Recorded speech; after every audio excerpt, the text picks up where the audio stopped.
Hi everybody, welcome to Aikidoflow. I love Aikido. It's got some negative press, and I think it's a lot to do with certain clips we see on YouTube and the internet. You know, sometimes they look rubbish. Even I got to admit that some people just make so many mistakes from when they're training and teaching Aikido. So, you know, you need to train in a certain way. There's so many things you need to do to make your art better. So in Aikidoflow today, you know what comes next. We're gonna have a look at this. Okay, so today we're gonna be looking at the top 5 mistakes that Aikido practitioners make. Whether they're practicing, teaching, there's just too many mistakes. And that's why people look at Aikido and say, oh, it's not a real martial art, blah, blah, blah. You know, we get those comments sometimes, but Aikido has worked for me so well, and it's an art that I will always love and put my faith in because, yeah, it saved me so many times. So you're gonna see some stuff today, and hopefully you'll be able to put it towards your training, especially if you train Aikido, and be able to learn something from it. So let's see. Okay, mistake number 5. Okay, now, in Aikido, we turn to practice techniques. You'll see people doing stuff and they don't implement any strikes.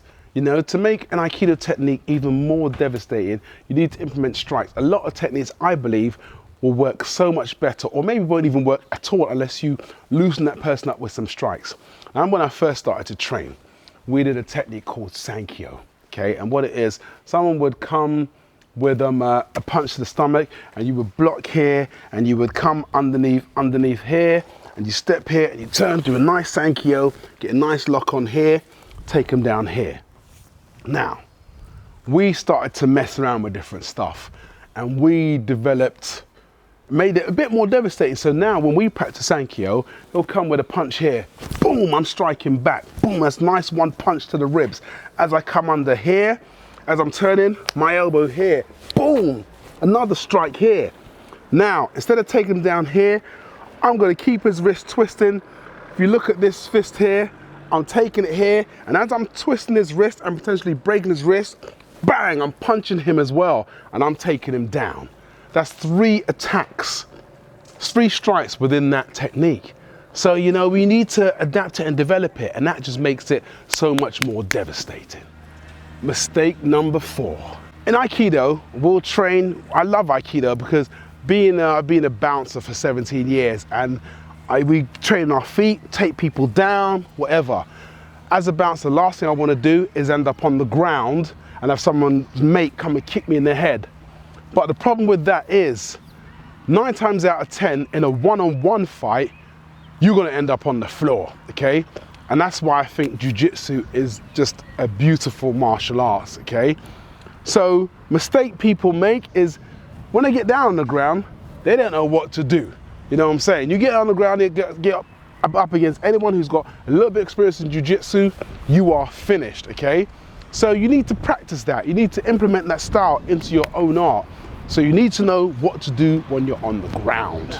I fall on the ground, I'm on the floor, what do? You know what I'm saying?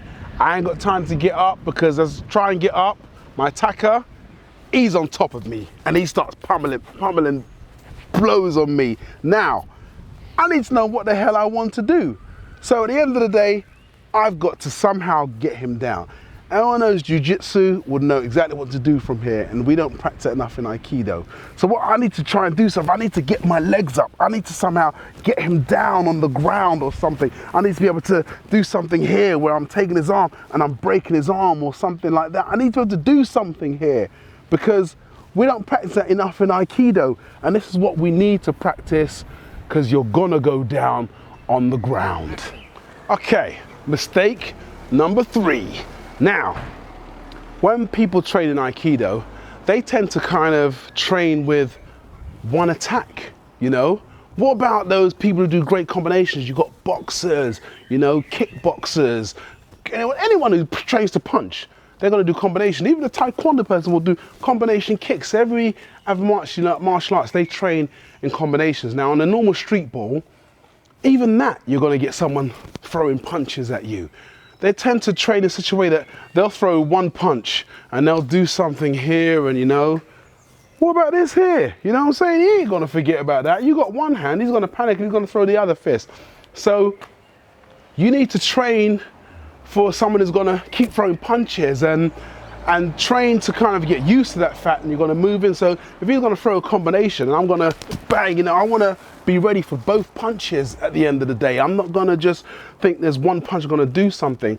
You need to keep moving. Like he's gonna throw more than one punch. He's gonna keep coming. So you need to train in such a way that you're ready for all aspects. It could be a punch, could be a punch and a kick, you know, and you need to be ready to block all those and know to move in and do something. You can't just train throwing one punch and just letting the person do whatever it is they want to do to you. It doesn't work like that on the street. Okay, oh wait, I've got something. Here it is, number 2, okay? This is a thing that Ukis do all the time, okay? And it's just so annoying, okay? When we train in Aikido, what happens is, you know, you're trained with somebody, they throw a punch. You know, they leave this punch here and you can just practice and you can do whatever, exactly, time to smoke a cigarette, whatever. That's not how it goes.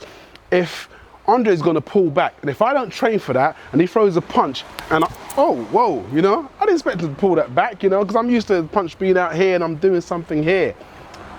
I need to expect that. So if he's gonna throw a punch and pull it back, I need to know that I'm in such a position where I can take him out. I've moved in because I knew that he's gonna take his arm back. Put my money in him.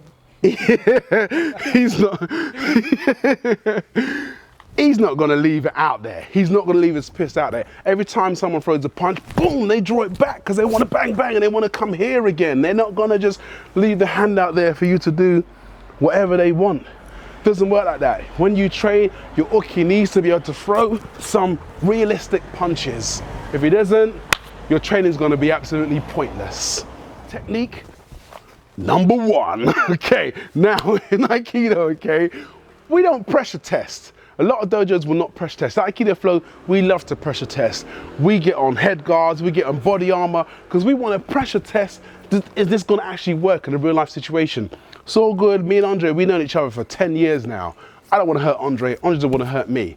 You know, it's all good us training in dojo, training in such a way we don't wanna hurt each other, but when we put on guards, I want to hurt Andre. We even use stuff like rolled up newspaper so I can really go at Andre, and I know it's gonna hurt him, but it's not gonna really devastate him, and Andre doesn't want to get hit with that, so he needs to move. So I can come as hard as I want, he needs to move.